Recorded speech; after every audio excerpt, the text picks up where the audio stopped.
qué finalidad tengo, y en esa pregunta voy mejorando, digamos. Cuando yo no me hago esa pregunta, empiezo a trabajar como el piloto automático y no tengo espacio de mejora. Hay una realidad que la condición humana siempre es mejorable, siempre. Y esto puede tomarse como dos caminos. O uno se cansa de ese proceso y entonces obtura la posibilidad de mejora y dice, esto es lo que hay que hacer, y le echa toda la culpa fuera de lo que ocurre, o lo toma como un desafío permanente y se rejuvenece todo el tiempo. Mi papá tiene 94 años, ¿no? Y él el otro día me dijo, decidió irse, estaba con mi hermana, que la cuidaba, y dice, yo me quiero ir a mi casa, porque yo, si no tengo un motivo hacia adelante para vivir, no tiene ningún sentido en mi vida. Entonces prefiero ir a mi casa, que yo tengo una pequeña huerta, tiene cosas para hacer, y esta es mi vida. O sea, no, ¿por qué vivir todo el tiempo y voy en distintas situaciones para vivir? Entonces, eso es lo que estoy frente a la vida, es crearse un desafío permanente y lanzarse hacia una que siempre es mejorable, o obturar, decir, bueno, hasta acá llegué, esto es lo máximo que puedo hacer, y si no lo hago mejor, la culpa lo tienen los demás.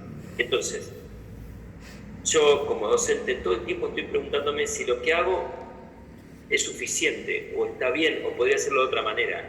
Eso a mí me desafía todo el tiempo. Me parece que frente a la pandemia nos pusimos frente a esta pregunta. Ya, ¿está bien lo que venía haciendo? ¿Lo puedo mejorar?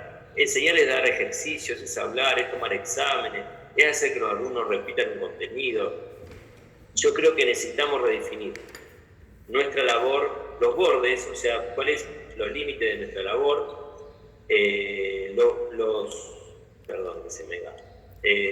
los puntos de fuga, los prescriptos, lo que tenemos que crear, o sea, hasta dónde llegamos, qué cosas son mandatos, qué cosas son en realidad mandatos que nosotros nos impusimos, que no son tales, qué cosas nuevas tenemos que crear y poder repensar nuestra propia práctica. Creo que es un buen momento para pensarse en este ejercicio. Y en esas preguntas aparece la secuencia didáctica, porque la pregunta que nos hacemos es qué enseñar, cómo organizar nuestros aprendizajes, qué debo priorizar y cómo hacerlo concretamente. Entonces, frente a esta pregunta surge una manera de organizar la escuela, de muchas otras, organizar una secuencia didáctica. O sea, yo planeo 15 días un modo concreto de aterrizar estas grandes ideas pedagógicas que todos sabemos, que todos hemos estudiado, estas grandes miradas que tenemos de lo que se enseña a aprender en una propuesta concreta, porque al final la realidad se construye de acciones,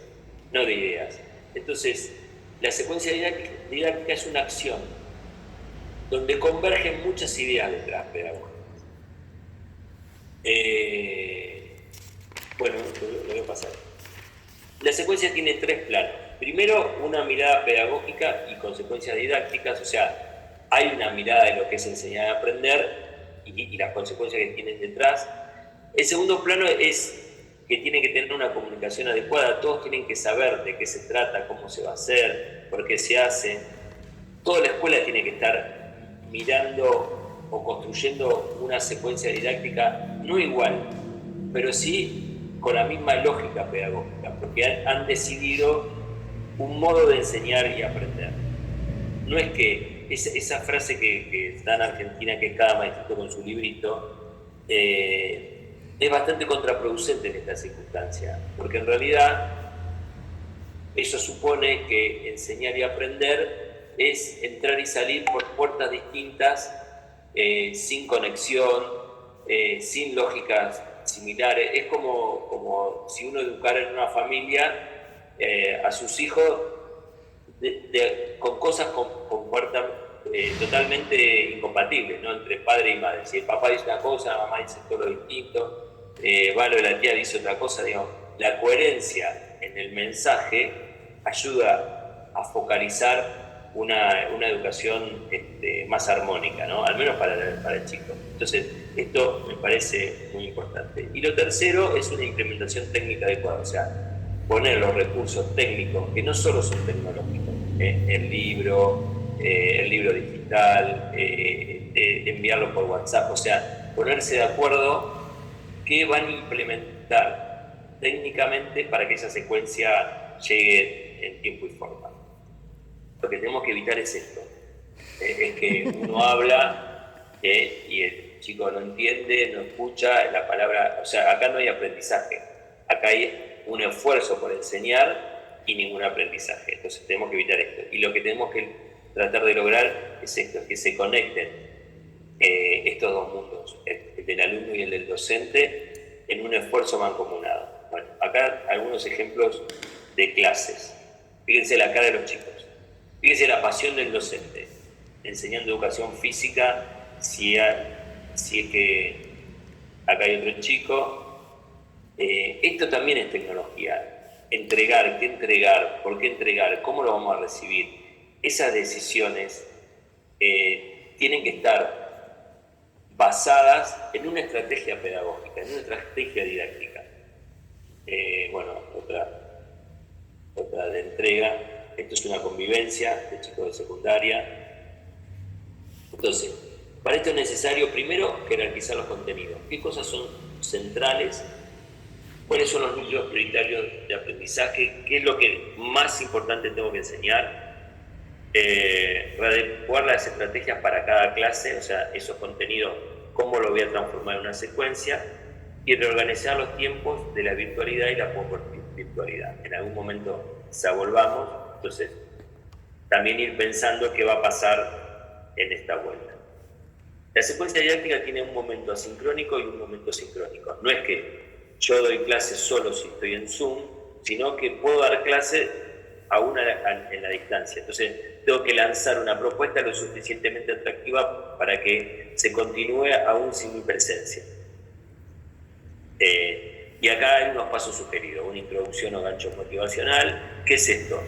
Cuando el alumno entraba, digamos, a la clase, aparece un docente que o los hace callar o les propone algo que los motive, la típica maestra de jardín infante que dice, bueno, chicos, genera el ambiente. Eso en la distancia no está. Entonces nosotros tenemos que generar el ambiente atrapando en nuestra propuesta. Y para atrapar en nuestra propuesta hay que pensar subjetivamente cómo recibe este contenido objetivo ese sujeto, ese chico, esa persona que está detrás. Y hacer una pregunta, proponer un video, proponer una frase, proponer un Twitter o algo que tenga que ver con la subjetividad de ese chico en relación al tema que yo estoy viendo, ¿no? No sé, veo la célula. ¿Por qué es tan importante saber la célula para entender qué pasa con el coronavirus? Por ejemplo, o si vemos historia y vemos la Edad Media, bueno, ¿cuáles son los miedos que tenés hoy?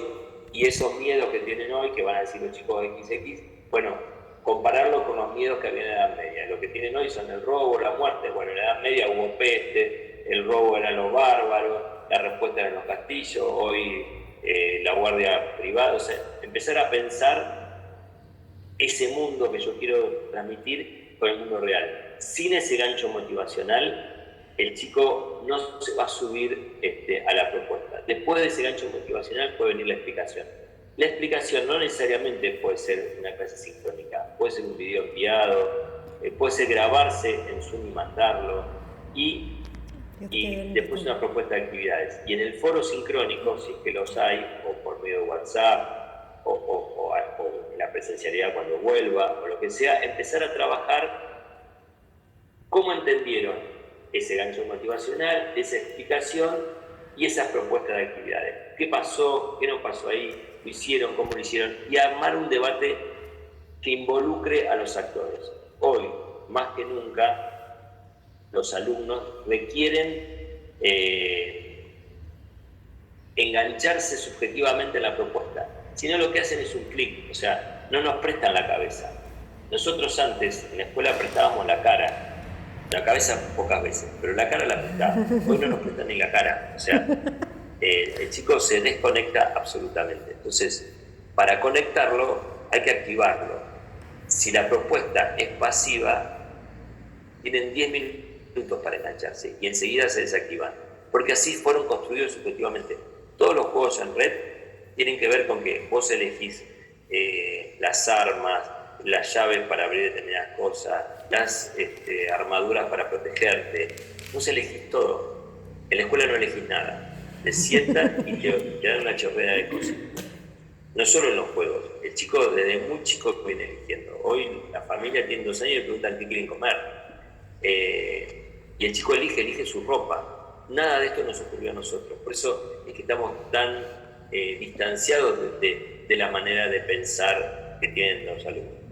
¿Está bien o está mal? No lo sé. Lo que digo que es, y yo tengo que enseñar a ese sujeto que tengo adelante. Después puedo construir espacios de esfuerzo, de trabajo, pero si no entro, ese espacio de esfuerzo, de trabajo, de mirar una meta y hacerse cargo de esa propuesta y llevarla hasta su mejor despliegue, si no entro, eso no puede ocurrir, ¿no?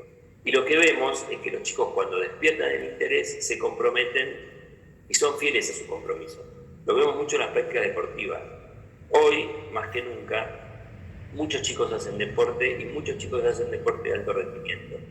Entonces, no es cierto que no se comprometan. Lo que necesitan es despertar el interés para su compromiso. Lo que nos está faltando es modos de despertar ese interés. Bueno, por eso las clases hay que convocarlos todo el tiempo, a ponerles voz. Tienen que hablar y decir, tienen que exponer, tienen que contar qué ocurrió a partir de una propuesta didáctica. Entonces, foro Zoom, presencialidad, discusión, actividad en segundo grado, o sea, volvemos sobre una segunda vuelta de actividades, ahí pueden venir consultas individuales a los docentes, dudas, y entregar el desempeño en un formato elegido, ¿no? Entregar el desempeño puede ser un video, un podcast, un texto, una propuesta que sea una pintura, una foto, o sea, cada uno decidirá cómo lo va a hacer, ¿no? Yo estoy hablando más bien de las ciencias exactas y naturales. Matemática tiene otra lógica, pero la podemos empezar a pensar a partir de un gancho motivacional, lanzar ejercicios, actividades, construir las actividades, ver los errores frecuentes, ver cómo ocurrió. O sea, esto mismo con lógica matemática. Devolverle al docente el desempeño, el docente da la actividad al docente, el docente la devuelve como una instancia de mejora, y esto me parece importante. Nosotros entendíamos, me entregaban y se acababa la historia acá, ¿no? Hoy le contaba a la directora, mi hijo está estudiando psicología, rindió psicoanálisis, que es una de las materias troncales. Yo soy sociólogo, pero me gusta mucho la psicología, y sé bastante, así que venía y nos daba el tema que había preparado, los otros temas, ya sabía, pero el dedillo, yo pensé que iba por un 8. Bueno, llegó el momento del examen, Zoom se puso nervioso, se trabó, y en ese proceso, bueno, le pusieron un 4. Pero nadie le dijo en qué se había equivocado. O sea, él se fue con la idea de que no sabía lo que ocurrió ahí. Entonces, mi pregunta es, él va a ser psicólogo, la materia troncal, tiene el 60% que sabe, el 40% que no, porque ese 4 le equivale a un 6. O sea, casi la mitad de la materia se supone que no la sabe. Pero lo peor es que no sabe lo que no sabe. O sea, no sabe qué es lo que no sabe. ¿Para qué sirvió esa evaluación? Por eso es tan importante la devolución del docente de la instancia de mejora. Ahí lo que se hubiese requerido es, mirá, yo veo que esto no lo tenés bien amarrado, esto sería así, esto sería así, esto búscalo acá, algo. Esa instancia para volver sobre el propio aprendizaje, porque o es importante que lo sepas y por eso te lo tomo, o no es importante, por eso no digo nada. Entonces, acá es fundamental esta devolución, ¿no? Y esta entrega final. Por eso en esa devolución también hacer un ejercicio de metacognición, ¿no? Al final, nosotros lo que proponemos es que los docentes puedan repensar la propia práctica y decir, bueno, alguna pregunta de metacognición. ¿Qué sabías antes? ¿Qué sabes ahora? De los contenidos que vimos, ¿cuál fue el central? ¿Y cuál crees que habría que desarrollar más? De los contenidos que vimos, ¿cuál fue el que te gustó más y cuál fue el que te gustó menos?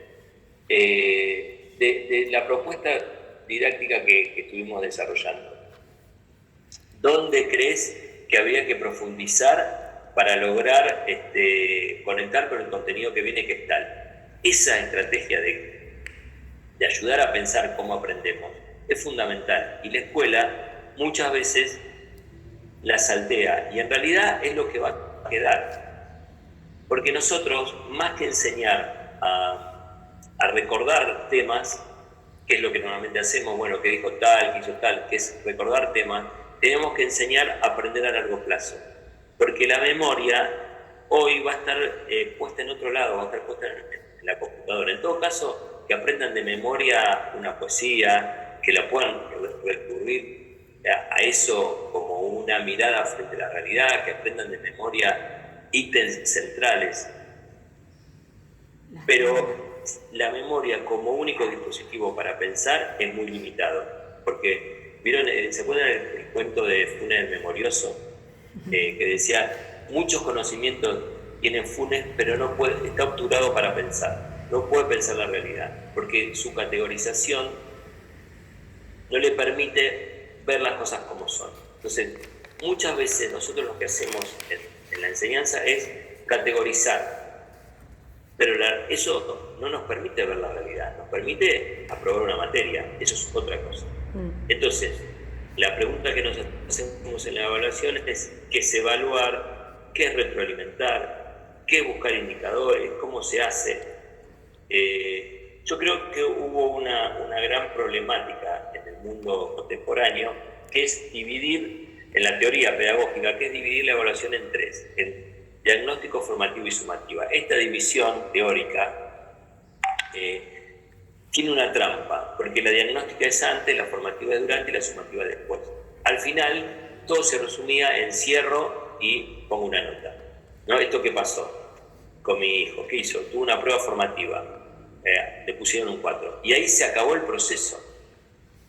Y entonces la evaluación no sirvió para mejorar los aprendizajes, sirvió para cerrar un proceso. Y en realidad yo quiero volver a la centralidad de la concepción de evaluar. Evaluar es tener información. En este caso que yo di, la información es que faltaba un 40% supuestamente del saber. El punto es qué hago con eso.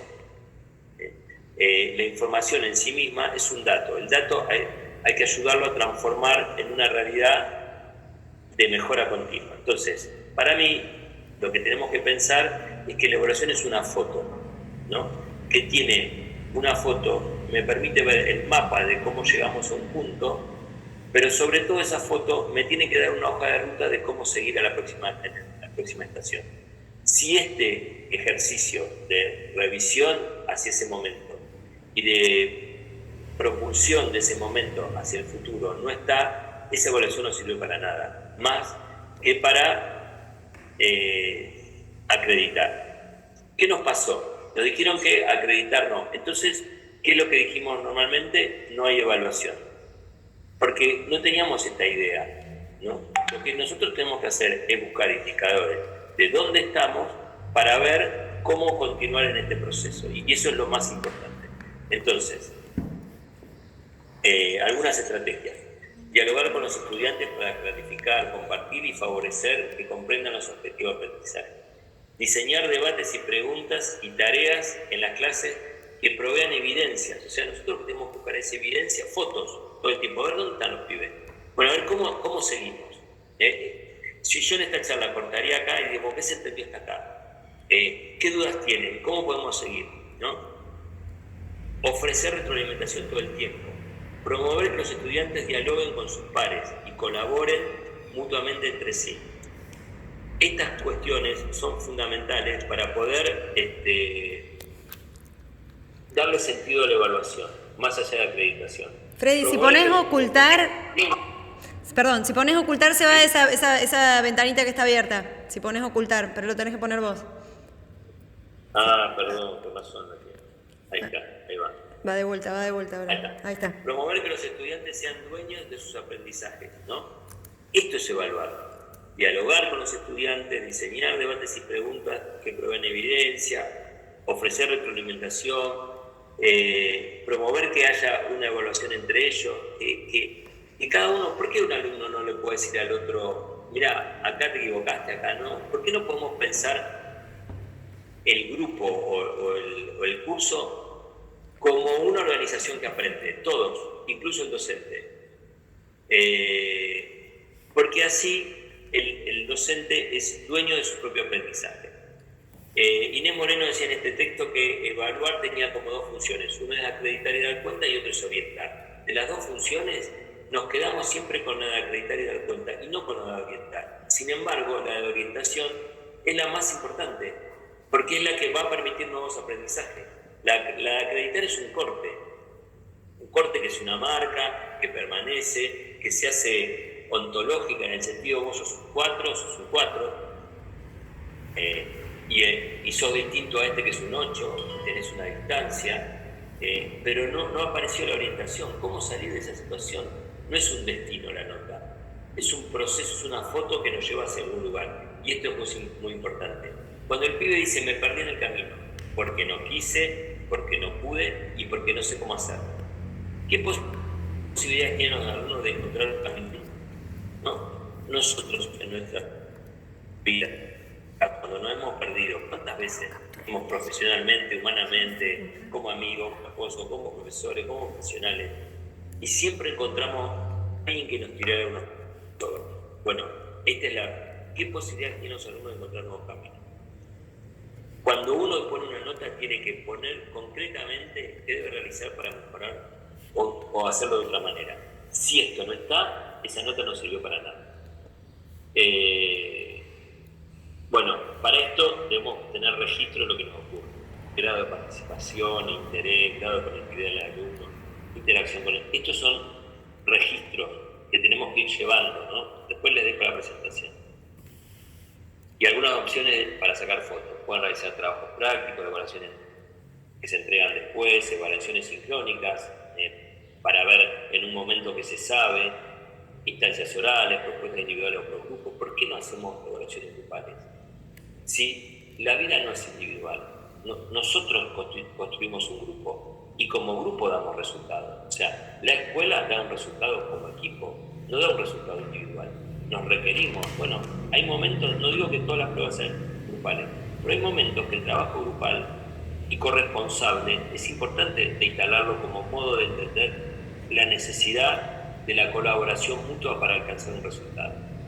Entrega de productos digitales, artísticos, académicos, proyectos transversales, productos del mismo, múltiple choice. Si yo quiero tener que sepan 10 conceptos básicos, ¿por qué no le digo, mira, esto de memoria te lo voy a tomar como múltiple choice, pero te voy a tomar esto, no 200 cosas? Yo quiero que sepan eso. Hacelo tantas veces hasta que lo sepan.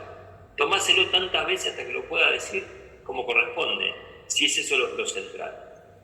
Bueno, para cerrar, la vuelta a la normalidad. ¿Qué queda de lo que hicimos? Esta es la pregunta que nos tenemos que hacer. ¿Qué debemos cambiar de lo que hacíamos antes?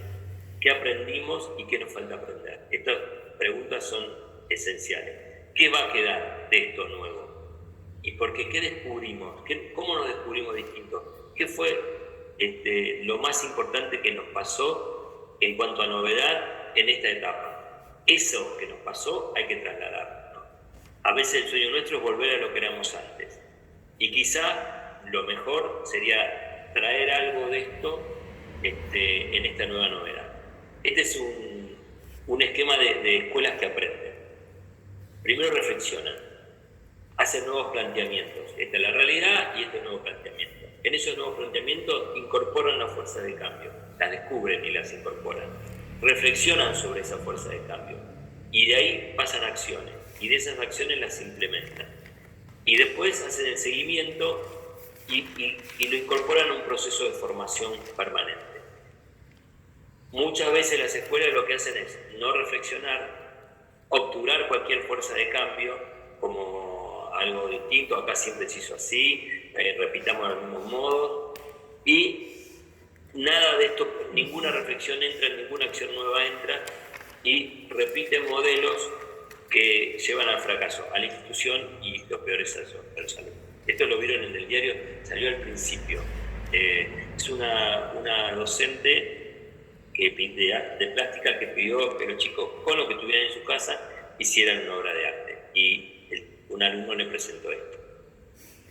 Divino, me pareció hermoso. Bueno, ¿qué va a hacer esta docente a la vuelta? ¿Va a sacar una hoja, le va a hacer círculo? ¿O va a empezar a trabajar con la creatividad del chico como lo hizo en estas circunstancias? Por eso, como instituciones, debemos establecer una meta institucional. ¿A dónde queremos ir? Debe quedar muy clara la meta para toda la institución y para todos los miembros. Todos nosotros que formamos parte de una escuela, tenemos que saber, bueno, esta escuela vamos por acá. Este es el camino que nos trazamos, que nos propusimos. Y lo evaluamos. Si ese camino necesita mejora, el mes que viene lo mejoramos, pero vamos por acá. Necesitamos equipos de trabajo que se involucren en la ejecución. Pusimos la meta, bueno, ahora hay que llevarla a cabo. Cada miembro de la organización debe hacer suya la meta y los objetivos. Y después acompañarnos entre todos. Cada docente tiene que acompañar a otro docente, cada directivo tiene que acompañar a sus docentes y cada docente a sus directivos. Estamos todos en el mismo barco, todos. Y si alguno se baja, nos perjudica a todos. Esto es lo que fue el gran ejemplo que nos trajo la pandemia. Lo que pasa en China repercute en Argentina. Lo que le pasa a cualquiera de ustedes repercute en el todo. Fue, creo que, la gran lección. Por eso necesitamos y requerimos el acompañamiento. Sin ese acompañamiento de todos, la organización es inviable. Solo es viable si cada uno de nosotros nos sentimos corresponsables de los otros. Si los chinos se hubiesen sentido corresponsables del mundo, quizás hubiésemos frenado la pandemia antes. No ocurrió y hoy llegó, porque somos todos corresponsables. Así que, a modo de resumen, pensar en un diseño institucional, centrar la formación docente, el enseñar menos y fortalecer más el aprendizaje, o sea, menos palabras y más actividad de los chicos. La nueva organización de los sistemas educativos. ¿Dónde quedaron los aprendidos? Es una pregunta abierta que se los dejo a ustedes.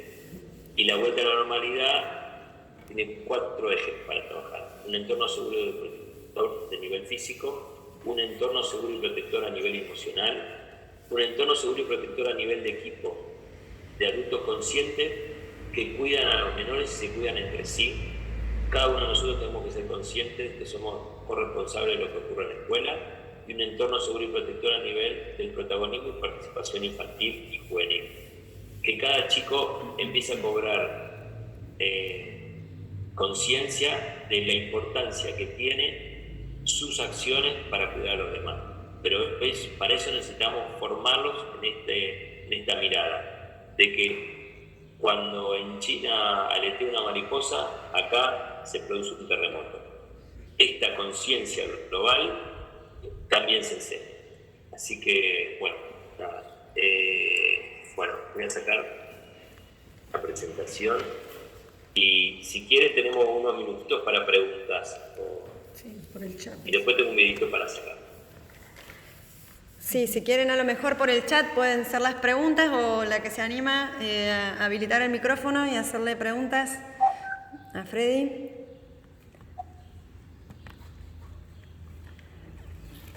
Sin pelearse, de a uno. De a uno. O muy claro o muy oscuro, ¿eh? Cuando es así o muy claro o muy oscuro. Acá una profe pide la bibliografía que nos sugerís. Si después nos compartís la bibliografía por ahí, Freddy. Les paso tenemos algunos documentos que estamos haciendo para estas circunstancias y después hay una bibliografía.